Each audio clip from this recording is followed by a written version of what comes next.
En el ámbito científico hay dos abordajes, dos puntos de vista para trabajar los aspectos científicos.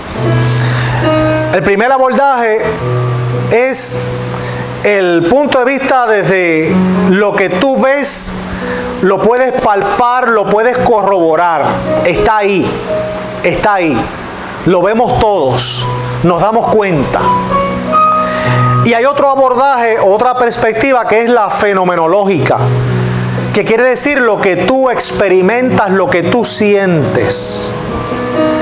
Y yo te quiero hablar hoy desde el punto de vista de la evidencia, de lo que tú puedes ver, de lo que tú puedes oír.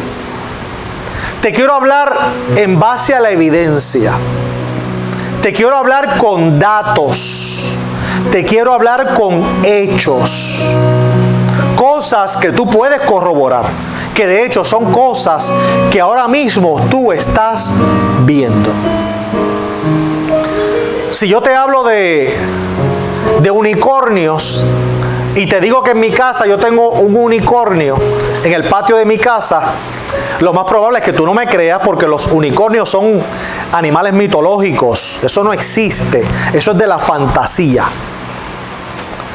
Pero si yo te digo que en mi casa yo tengo un hermoso perro llamado Moyo, que aunque está viejito, ya se le están cayendo los dientes, ya tiene artritis, ya tiene los padecimientos que tiene cualquier anciano, pues usted me cree, porque muchos lo han visto, lo han escuchado, y es algo que se puede creer porque los perros existen. Así que te voy a hablar en base a la evidencia, a los hechos. El Señor Jesús, en este capítulo 24, le está hablando a sus discípulos y apóstoles. Ellos le preguntaron: Señor, dinos, ¿cuándo serán estas cosas? ¿Y cuándo será el momento en que tú vengas a establecer tu reino? Un reino físico, un reino nacional. Porque el Señor había estado predicando un reino espiritual. Un reino espiritual. Pero los discípulos sabían que Jesús iba a establecer un reino nacional y que iba a reinar desde Jerusalén. Esa es la contestación que ellos querían escuchar. Y Jesús les da la contestación. Les dice: mira, sí, este reino viene. Yo voy a establecer el reino. Pero estén pendientes que nadie los engañe. De aquí en adelante, todo este capítulo 24, escúcheme bien, todo este capítulo 24 del Evangelio según San Mateo, en su totalidad, se aplica, escúchalo bien, quiero que esté claro en esto, todo ese capítulo 24 en su totalidad se aplica única y exclusivamente al pueblo de Israel. Única y exclusivamente al pueblo de Israel. Hay partes que se aplican a nosotros, pero el resto, la gran mayoría de los versos son solamente para el pueblo de Israel. ¿Por qué? Porque Jesús primero está contestando una pregunta. ¿Quién se la hizo? Los discípulos. ¿De qué nacionalidad eran los discípulos? ¿Eran americanos, rusos, australianos, boricuas, franceses? ¿De qué nacionalidad eran los discípulos? Israelitas, hebreos, judíos.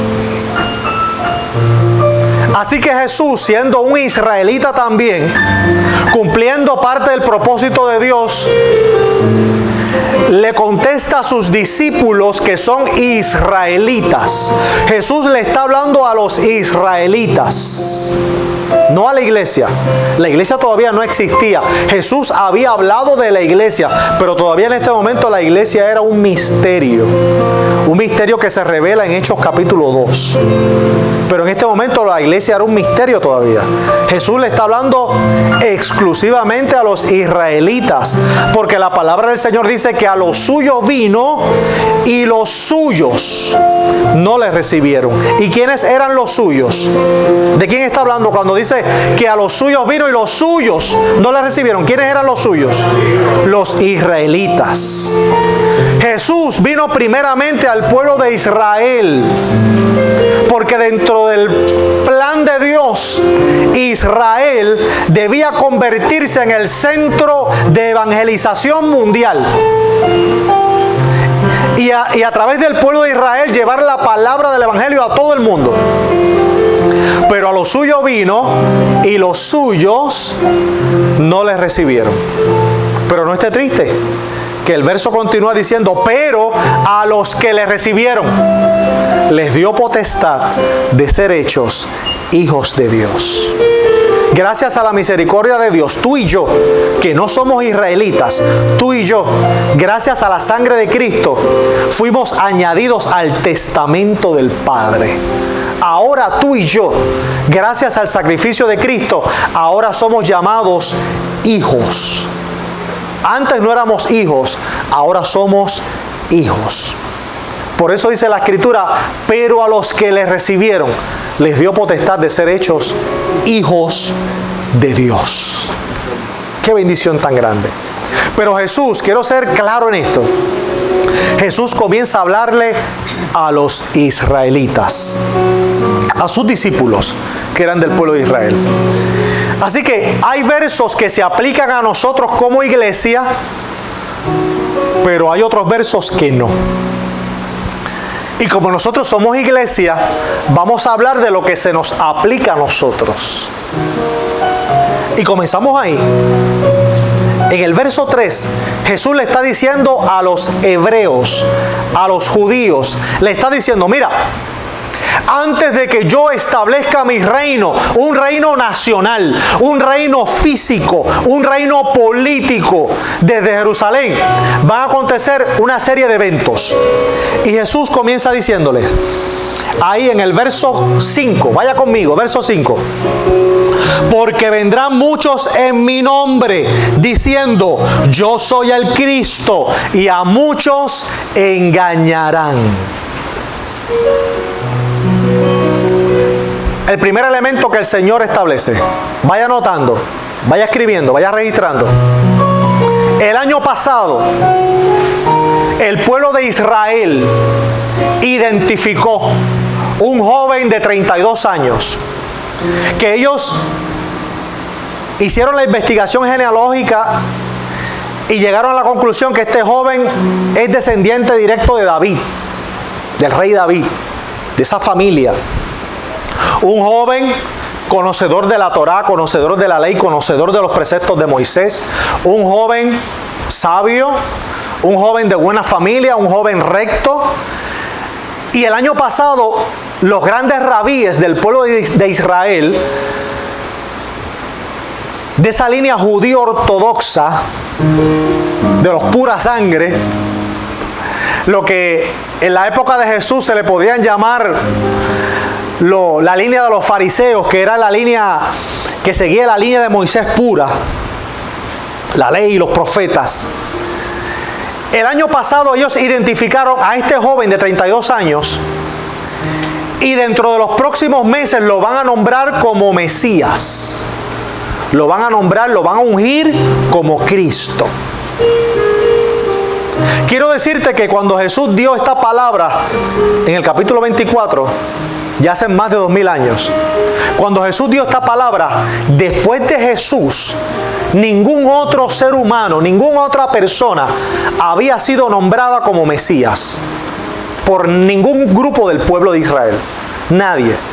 Después de Jesús, nadie había sido nombrado jamás como Cristo o como Mesías. Hasta ahora. Hasta ahora. Y dicen algunos rabíes importantes del pueblo de Israel, dicen que este muchacho de 32 años que ellos van a ungir en estos próximos meses como Mesías, ellos dicen que este Mesías es mejor que Jesús. Es mejor que Cristo Jesús. Es un Mesías mucho mejor. Mucho mejor. Y te acabo de decir que hace más de 2000 años el pueblo de Israel nunca había nombrado otro Mesías. Y lo han identificado y lo van a ungir dentro de los próximos meses. Y acabamos de leer que Jesús dijo como primer elemento antes de establecer su reino, en el verso 5, vendrán muchos en mi nombre diciendo, yo soy el Cristo, y a muchos engañarán. En los próximos meses va a ser ungido un nuevo Cristo, que ya muchos de los judíos ortodoxos están diciendo que es mejor que Jesús. Pero vamos a seguir. Verso 6. Y oiréis de guerras y rumores de guerras. Mirad que no os turbéis, porque es necesario que todo esto acontezca, pero aún no es el fin. Se levantará nación contra nación y reino contra reino. ¿Qué ha pasado en esta última semana? El pueblo de Israel está siendo atacado. Hay guerra en Israel. Está siendo bombardeado. Una de las naciones más jóvenes, porque Israel siendo una de las naciones más jóvenes sobre la faz de la tierra ahora mismo, Israel fue reconocida por las Naciones Unidas en el 48. En el 48 fue reconocida como nación ante el mundo. Así que Israel como nación, como Estado, es la nación más joven. Actualmente, aunque Israel como nación lleva, imagínense, desde Abraham, de Abraham para acá. Sin embargo, una nación tan joven como Israel tiene ahora la tecnología militar, tecnología médica, tienen todo lo necesario para estar a la par con las mayores potencias del mundo. Israel ahora mismo está siendo atacado por el grupo de Hamas y por otra coalición de países árabes que están en contra de ellos. Así que Jesús habló ya, número 1, de Cristos, Mesías, de guerras y rumores de guerras. Ya llevamos 2. Y son cosas que estamos viendo ahora. Ya te dije que hace más de 2000 años en Israel no se hablaba de un Mesías. Ahora se está hablando de un Mesías y se va a ungir. Hace tiempo no había una guerra en Israel como la hay en estos momentos. E Israel se está defendiendo.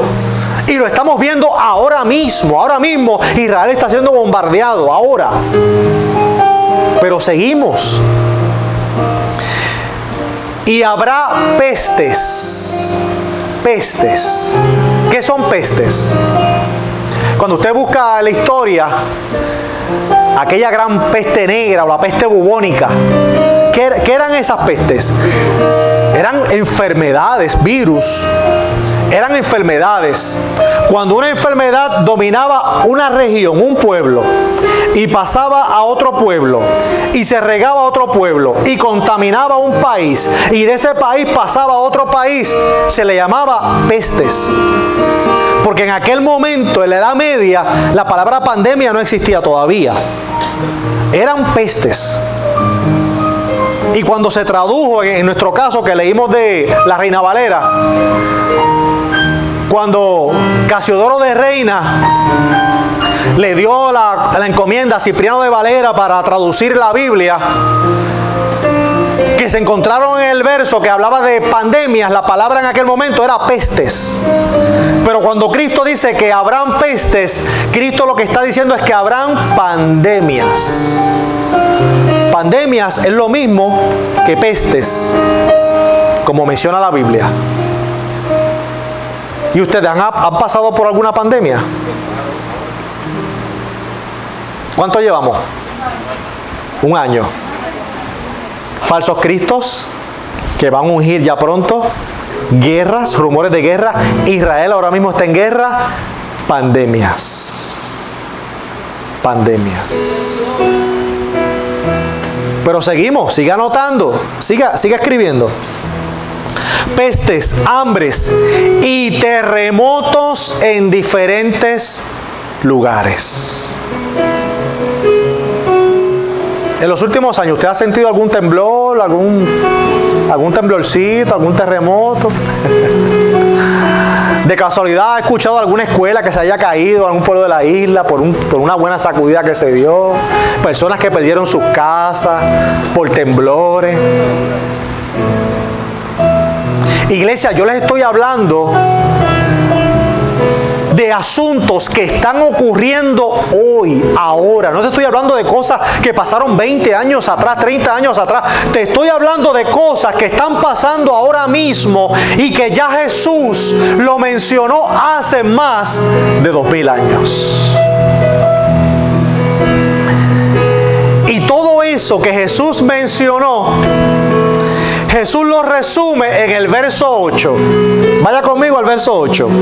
Y el Señor dice, y todo esto, ¿qué es todo esto? Todo lo que el Señor dijo. ¿Y qué fue todo lo que el Señor dijo? Falsos cristos, pandemias, rumores de guerras, temblores. Todo eso será ¿qué? Principio de dolores. Si te estoy diciendo, y estoy yendo con calma, porque quiero que entendamos bien esto. Te estoy diciendo que todo lo que estamos viendo ahora mismo, que van a ungir un Mesías en Israel, que no había pasado hace más de 2000 años y va a pasar ahora. Las guerras que están habiendo ahora, la pandemia, los temblores, todo eso. Ahora mismo el Señor dijo que se llama principio de dolores.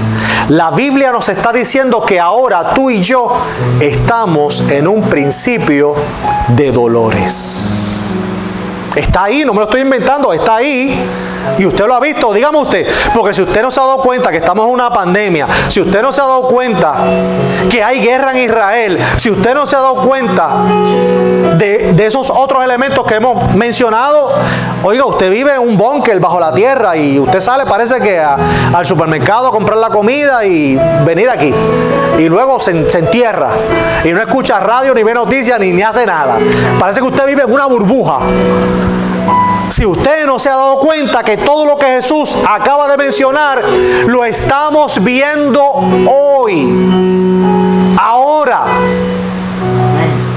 y que Jesús a eso le llama principio de dolores. Estamos en principio de dolores. ¿Lo puede ver? ¿Lo entiende? ¿O hay alguien que todavía tenga duda? Porque si no volvemos, yo repito de nuevo, yo no tengo problema en repetir.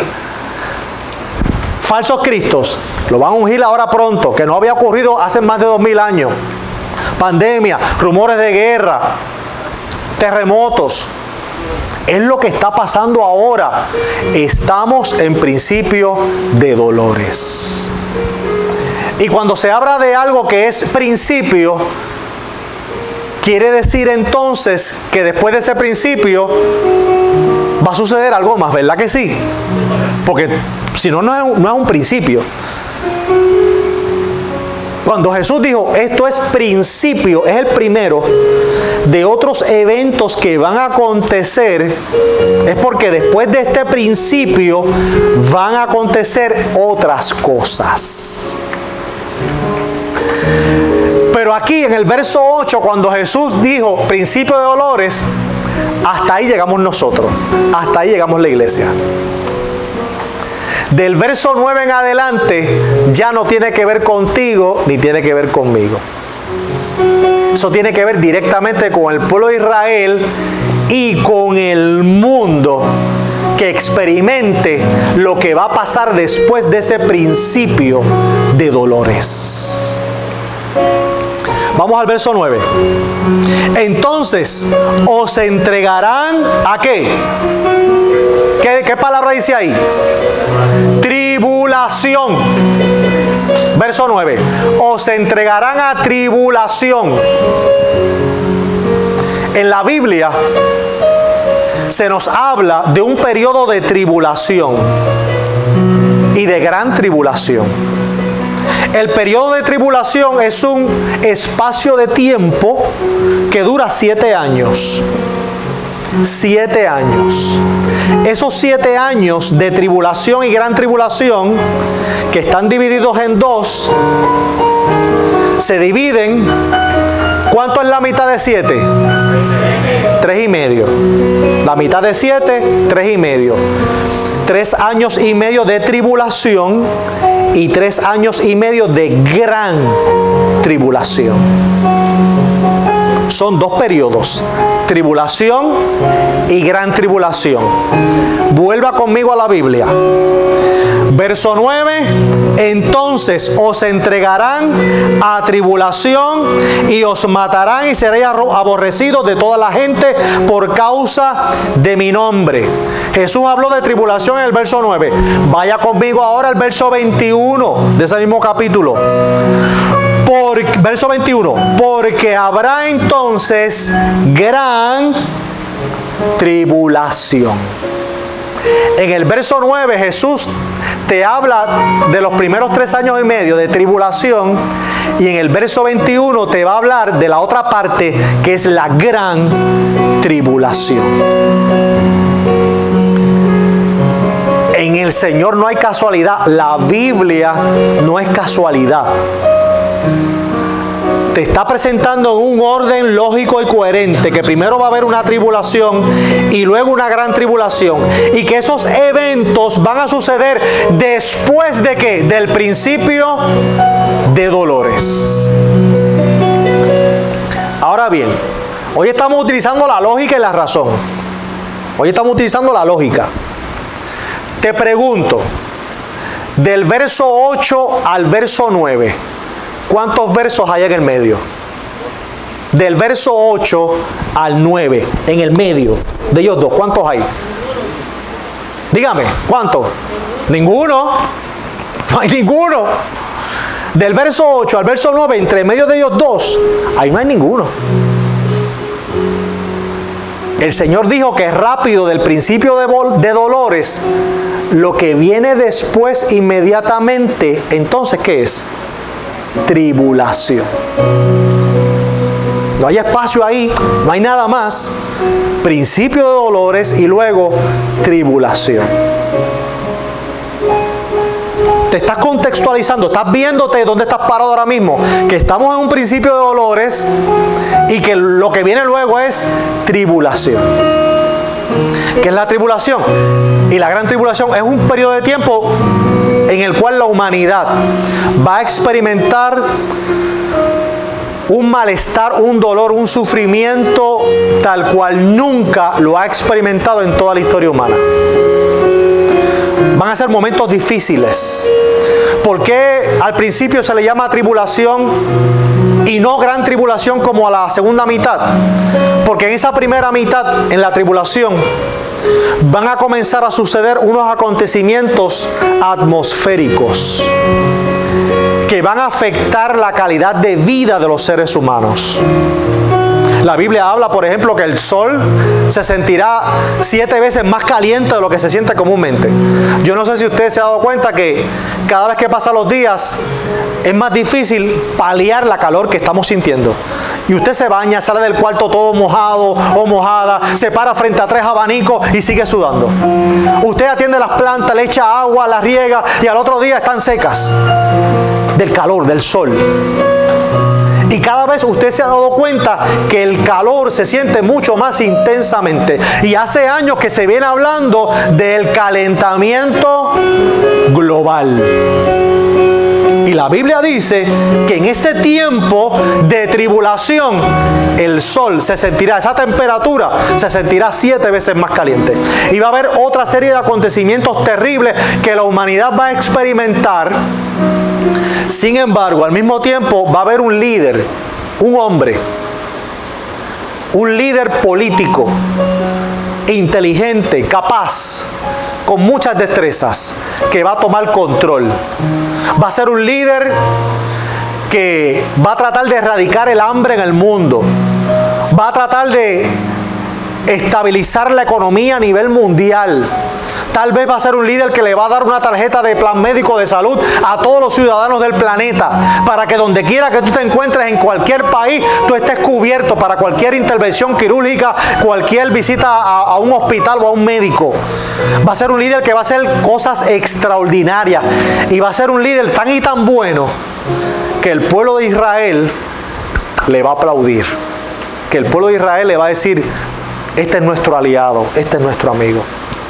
Y va a ser tan y tan bueno que la Biblia lo presenta como un jinete que viene montado en un caballo blanco, con un arco de flecha en su mano, y que viene venciendo y para vencer. Viene venciendo y para vencer. Es un hombre que va a tener éxito, que las multitudes, las masas lo van a seguir.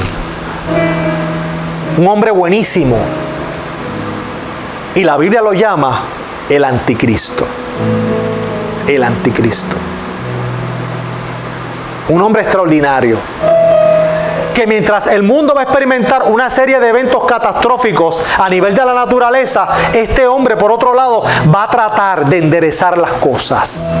Y va a engañar inclusive al pueblo de Israel. Y la palabra del Señor nos dice que este hombre va a entrar al templo. ¿Qué templo? Ahora mismo Jerusalén no tiene templo de Israel. Lo que está allí es la mezquita de Omar. Es un santuario musulmán. Israel no tiene templo en Jerusalén. Pero ¿qué usted cree que va a pasar ahora con el ungimiento de este Mesías? Este muchacho de 32 años. ¿Qué usted cree que eso va a acelerar? Cuando ellos sientan que tienen ya a su Mesías. Eso va a acelerar la construcción de un templo. Que ahora mismo no lo tienen. Pero se va a acelerar la construcción de un templo. ¿Dónde? En Jerusalén. Templo al cual el anticristo va a entrar. Le estoy diciendo, iglesia, que todo lo que está aconteciendo y lo que estamos viviendo hoy nos está diciendo que estamos en principio de dolores y que el tiempo se acabó. El tiempo terminó. Precisamente Jesús, en ese capítulo 24, Jesús hace la comparación con los días de Noé. Y Jesús dice: como en los días de Noé. ¿Se acuerdan de la historia de Noé?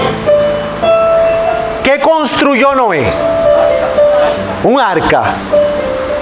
Un arca era una especie de embarcación grande. ¿Y qué acomodó Noé en esa embarcación? Primeramente, animales. Animales. Por pareja. Si eran animales puros, 7 parejas. Si eran animales impuros, una pareja. O sea que entonces en el arca entró del lechón y la lechona una sola pareja. Los lechoncitos fueron una sola pareja porque son impuros. De los demás animales que se consideraban puros, pues entraron 7 parejas de cada especie. Y después que entraron todos esos animalitos, ¿quiénes entraron? Noé, ¿y quién más? Y su familia. La Biblia consistentemente nos enseña que Cristo es el arca, que el arca que construyó Noé representa a Cristo. Cristo es el arca de salvación. Y Cristo precisamente hace referencia a Noé aquí en el capítulo 24. Y que entraron al arca Noé y su familia. Y que un día se cerró la puerta. Y cuando se cerró la puerta comenzó a llover. El agua comenzó a subir de nivel. ¿Y qué pasó con todos los que estaban fuera del arca? Comenzaron a tocar. Noé, abre. Estamos pereciendo. Aquí hay gente que no sabe nadar, Noé. Aquí hay gente que no sabe nadar. Aquí hay gente que se va a ahogar. Abre. Noé, ¿pudo abrir la puerta? La puerta se cerró. Porque ya el diluvio había comenzado. Y Cristo dice aquí en este mismo capítulo que el diluvio arrasó con el mundo. Cristo te está diciendo que el arca que utilizó Noé, esa arca es Él. Esa arca es Cristo. ¿Para quiénes? Para un grupo de personas que deben estar ahora mismo en el arca, porque ya mismo la puerta se va a cerrar y va a comenzar un diluvio en el mundo. ¿Cuál es ese diluvio? La tribulación. ¿Cuál es el arca? Cristo. ¿Quiénes son los que tienen que estar dentro del arca? La iglesia. Eso ahí Cristo lo está diciendo. ¿Por qué la iglesia no va a participar del diluvio? ¿Por qué la iglesia no va a participar de la tribulación? Porque la Biblia dice que la iglesia es la novia del Cordero y va a ser la esposa del Cordero. Que la iglesia es nación santa, pueblo adquirido, escogido por Dios para llevar el mensaje al mundo. Y que esa iglesia, ese pueblo, será preservado del juicio que vendrá sobre el mundo, como le dijo el Señor a una de las 7 iglesias del Apocalipsis. La iglesia, siendo la novia, Cristo no va a exponer a su novia para que pase por el diluvio. Cristo va a rescatar a su novia del diluvio. Entonces, vamos a recapitular un poco. Estamos ahora mismo en principio de dolores. Ya lo hemos establecido. Por todo lo que estamos viendo, estamos en principio de dolores. ¿Qué viene después del principio de dolores? Tribulación. Y van a experimentar la tribulación los que no estén dentro del arca.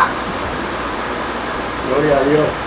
Quiere decir, iglesia, que la tribulación, estamos ahora en el verso 8, principio de dolores. La tribulación que comienza en el verso 9, esa tribulación puede comenzar hoy. Puede comenzar dentro de los próximos 30 minutos. Esa tribulación puede comenzar esta noche. Esa tribulación puede comenzar mañana. Y tú y yo, como iglesia, tenemos que estar dentro del arca. Porque va a llegar el momento que la puerta del arca se va a cerrar. La puerta se va a cerrar.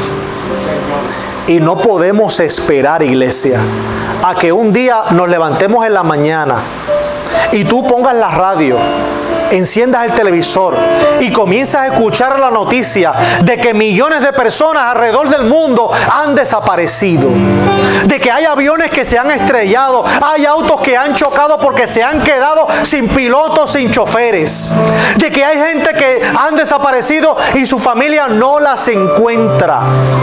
No esperes a que llegue ese momento, porque si tú estás escuchando esa noticia un día, sepas que ya la puerta del arca se cerró.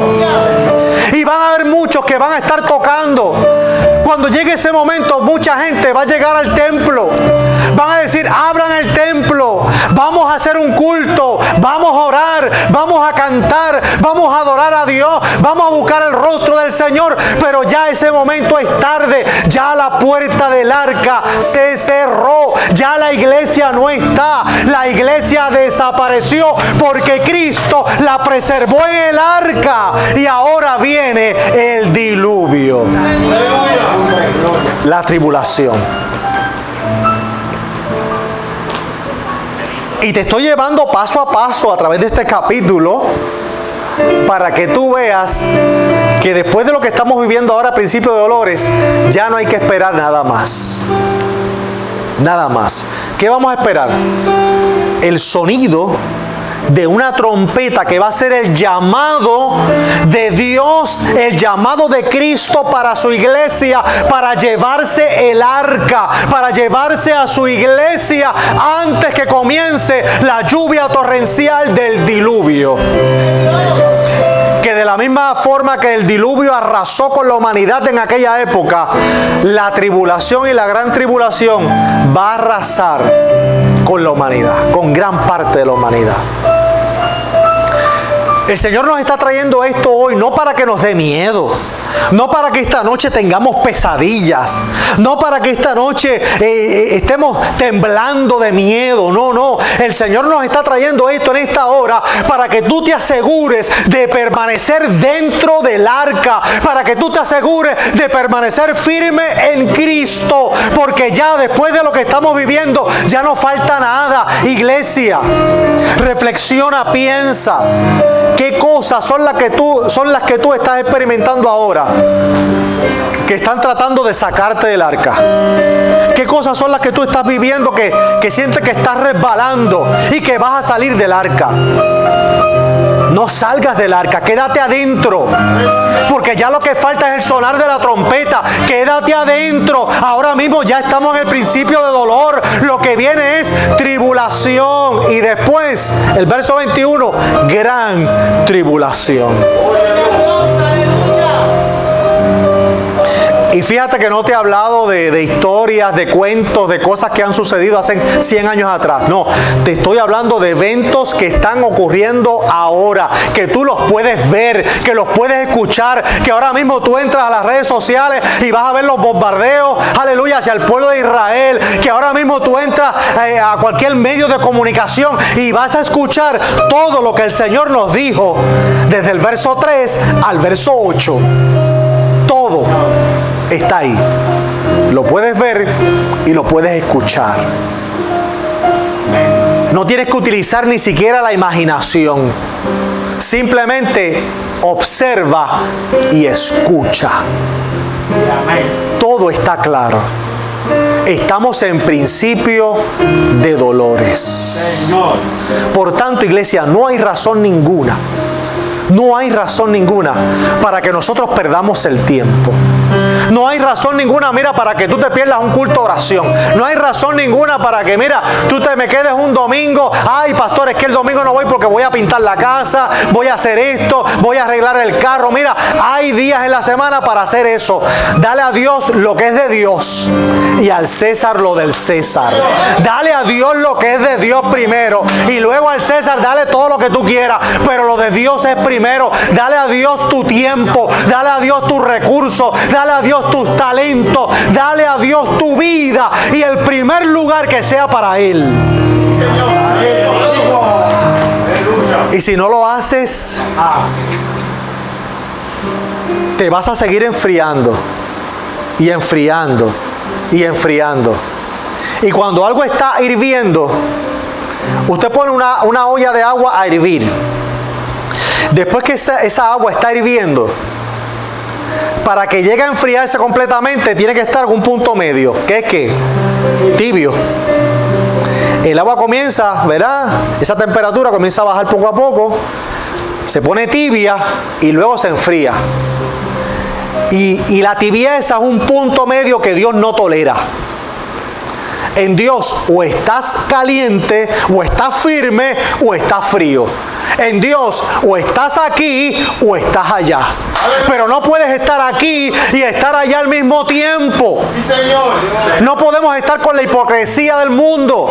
Porque mira que el mundo es hipócrita. El mundo es hipócrita.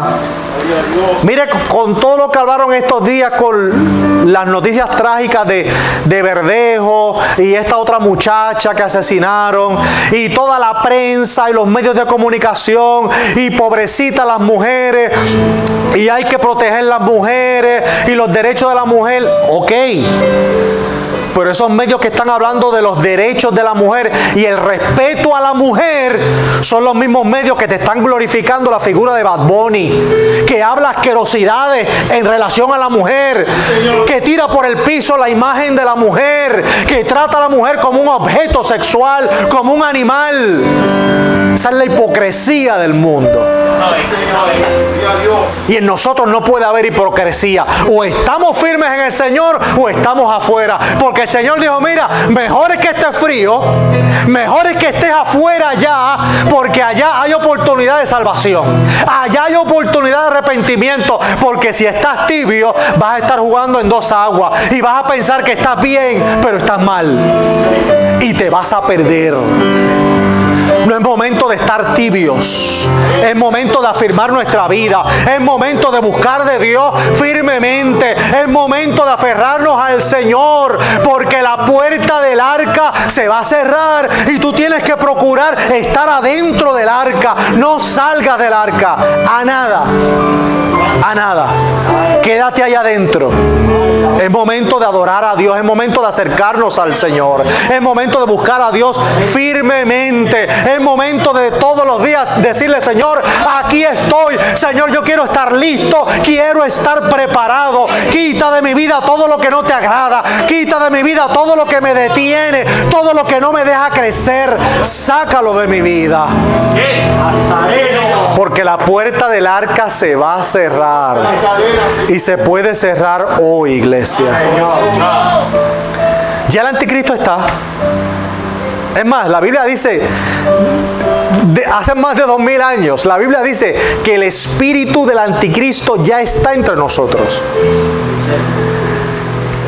Pero no se puede manifestar ese espíritu de iniquidad, ese espíritu del anticristo, no se puede manifestar porque hay algo que lo detiene.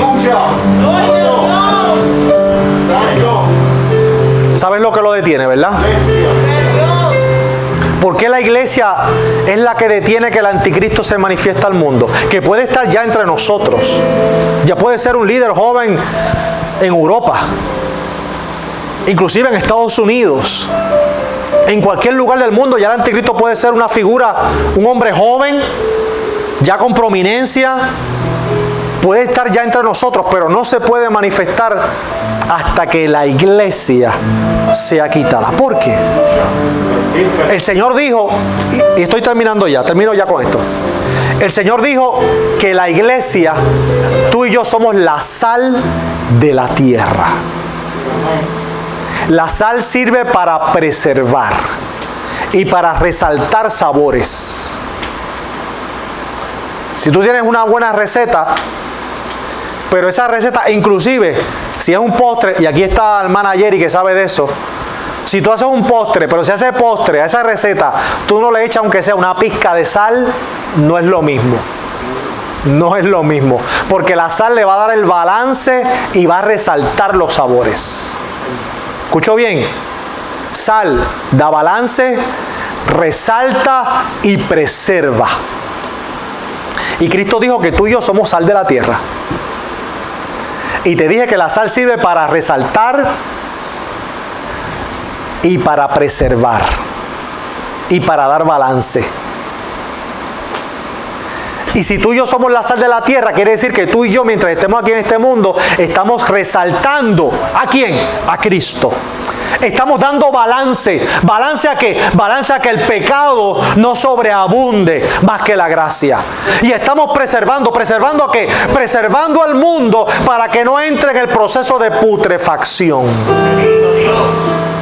¿Cómo las abuelitas conservaban la carne antes, cuando no había neveras ni había luz eléctrica? Con sal. ¿Verdad? Le daban ese tratamiento, la ahumaban, le daban ese tratamiento con sal. Mire, la carne se podía comer después de semanas.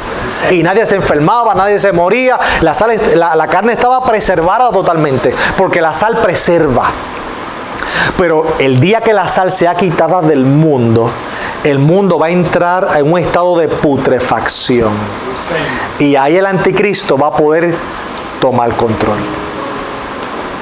La sal será quitada, la iglesia será quitada y el anticristo va a salir al panorama mundial.